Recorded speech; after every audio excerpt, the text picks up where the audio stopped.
$1.5 trillion Franklin Templeton says we expect to see strategic Bitcoin reserves added by several nations this year. Because obviously, right now it's 2025, perhaps still depending on where you are. I'm not sure what time I'm going to be uploading this video. So I quickly wish every single one of you a Happy New Year, and make sure you press that like button if you haven't done it yet. It's the first one of the year, all right? So let's make a new record on the likes. Why not? Anyway, I just want to quickly start the year with some positivity. $1.5 trillion Franklin Templeton says we expect some crazy strategic reserves to be added this year. And I stand fully by it because I don't see any chance of this not happening. I don't see any chance of this not happening. We're about to see the craziest move of money ever towards our industry. I really think so. Now, having said that, I also think that this is going to be the year where most people, I think, that are watching this channel consistently are going to do their best. Because I know I keep saying that every season, right? I said that back in 2017, I said it in 2021, and I say it now. But the thing is, as I, most likely, also keep getting more experienced with the crypto market, every single cycle you learn a lot. And every single time I take something away from that, I try to share it with you guys on the channel. One of those things is how to hop on the right narrative at the right time. 𝗕𝗓, the co-founder of Binance, just posted on Twitter yesterday or 2 days ago. I often get asked, what's the next hot thing in crypto? Frankly, I don't know. I try to help with as many projects as possible and see where they could take us, but we don't predict trends, we follow them and try to contribute. What do you think will be the next hot thing in crypto? And to that I'll state, I personally think it's going to be AI and AI related things. That doesn't mean that that will make you the most amount of money because you could just, for example, go all in on one coin like XRP, who knows, and it makes you way more money than anything else. All I am stating is that generally speaking, there's a pretty high probability that AI will make you a very big, large sum of money. And that most people that enter the curve quite early, start researching, start doing their due diligence, etc., are going to make a ton of money. Having said that, we've got a lot of high hopes for a lot of institutions and a lot of changes over in the next year. For example, over at Ripple, this is what they stated. Let's hope these principles won't need repeating in 2025 and beyond. 1. The SEC only has jurisdiction over security transactions. Obviously, we all know that in 2025, I believe January 20th, Gary Gensler is going to be leaving office, so the SEC is going to change. And obviously, Trump goes into office, so a lot of things are changing on that notion. 2. Selling a gold bar with a contractual right, title, or interest in my gold mine, likely a security transaction. Selling that same gold bar without post-sale rights or obligations, just an asset sale, the SEC can't police it. The SEC's reach doesn't expand based on its self-serving view of who it thinks is more deserving of disclosures. A token is never a security, although it can be the subject of a security transaction. The token itself cannot be the security.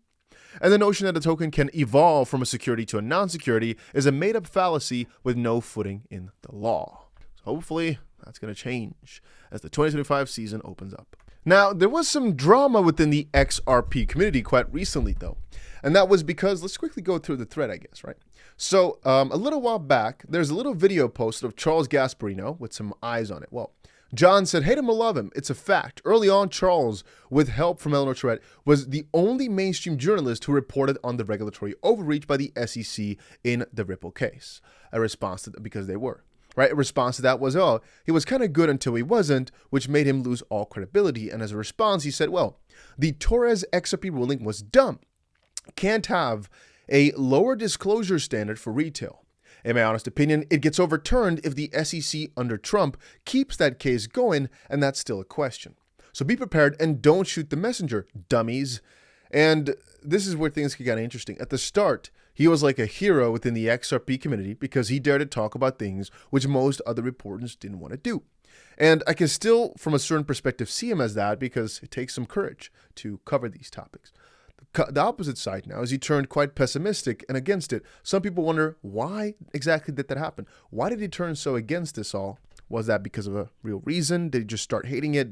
What happened? Because this statement, for example, I really can't stand by it, and I kind of find it funny, weird, that you've been covering it for such a long while. The Ripple case, the XP case, you've been covering it for such a long time, and all of a sudden your morals and your entire compass completely is offset. It's odd to me.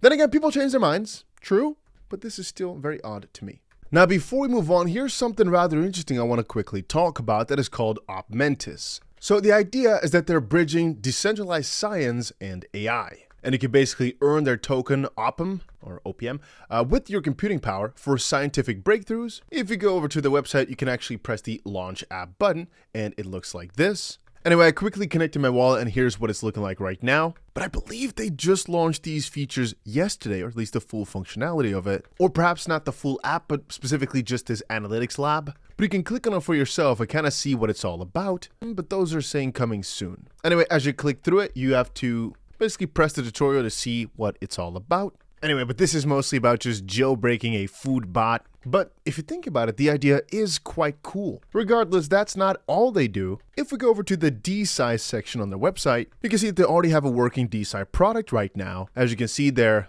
ongoing here with the research with regards to protein folding. And basically for you contributing your computing power, you get to earn yourself some tokens, or obviously by becoming a validator, you could do the same. But if you scroll down, you'll find a lot more, as they're also going to be having a full-on AI marketplace, where you can basically, as far as I understand it, use their token and get access to a ton of different AI suites. So specifically, it's in their pinned post over on Twitter, this OctoGPT that will do a ton of different things for you, like token analysis, wallet information, newly listed tokens, crypto news, token search, just a ton of different utility, all based around OPM. And if you want more info, there's a ton of info over on Twitter or on the website. You can go ahead and check it out with the link down below. Also, it was due for some coverage.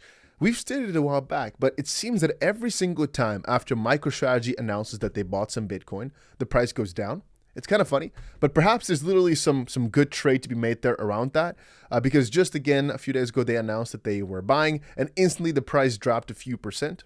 MicroStrategy has acquired another 2,000 Bitcoin for $200 million at 97,000 per Bitcoin. You can see their yield over there, but I always like to remind people that here, you will keep seeing that stop buying, man. You'll keep seeing that the more they buy, first of all, the higher the fear is going to get of them getting into some sort of trouble because they're overdoing their borrowing, which is a peculiar thought. But also, what a G, man, to buy 500,000 Bitcoin with the idea of never letting them go. I kind of sometimes wonder, how big a fight is it going to be to really get all those Bitcoin? If a lot of entities don't let go, they're really going to be fighting over like 10 Bitcoin a few years from now, as everybody just wants to hold. You know, BlackRock doesn't sell. The U.S. government, all those, et cetera, don't sell. Just like kind of how gold is speculated upon, sure, but it really doesn't move around no more. I kind of wonder if the same thing's going to happen in Bitcoin, where it really doesn't move around anymore because it's all in these enclosed systems, except for a few coins. But I wanted to say, it's kind of interesting that the fear is increasing. Peter Schiff, ignore him, but he said, once again, you've announced a smaller buy at an average price that's above the current price. You're no longer buying enough Bitcoin to keep the price rising. Well, I'd say he's just buying and announcing that he's buying. Getting an average price higher than the current price is perhaps because he's pushing it up with their buying power. Then again, $200 million ain't that much in terms of Bitcoin purchasing power, but still a net increase in demand for 200 mil because he's not going to let go. It's pretty interesting, especially when you consider that they really kind of disregard the price as they're always buying, it seems. Anyway, as I kind of started at the start of the video, and I kind of want to dabble into it quickly again, I keep hearing people ask me, hey, Dusty, what's the next big thing going to be? And I keep saying AI. Which coins? Just know that you don't have to think about that too much straight away or right now.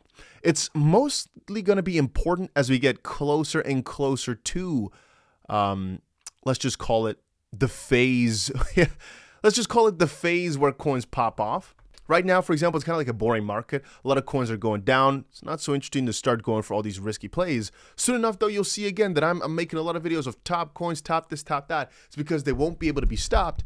And at that point, still, it's important to conceptualize what the next big, whole sector is going to be, sure. But if you're picking your best bets right now in a market where things are not that good, you're going to miss the boat completely when the market does go good because it's not the same type of trend.